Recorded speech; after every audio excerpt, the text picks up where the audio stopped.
দুর্বল ইমানের 7টি লক্ষণ।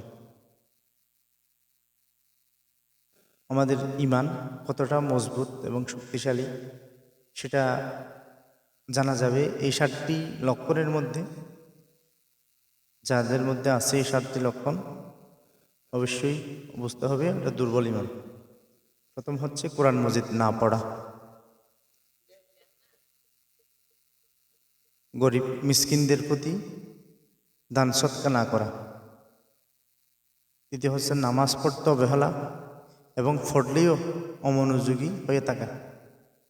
চতুর্থ, পাপ করা সত্ত্বেও মনে পাপবোধ সৃষ্টি না হওয়া, আল্লাহর স্মরণ থেকে বিমুখ থাকা এবং দুনিয়ার মোহে অন্ধ হয়ে যাওয়া। কিটকিটে মেজাজি, সামান্য বিষয়ে তুলকালাম করে ফেলা, বিপদে ধৈর্য ধারণ করতে না পারা। এগুলো হচ্ছে দুর্বল ইমানের প্রধান লক্ষণগুলো। আমাদের সবাইকে বোঝার তৌফিক দান করুক, আমিন।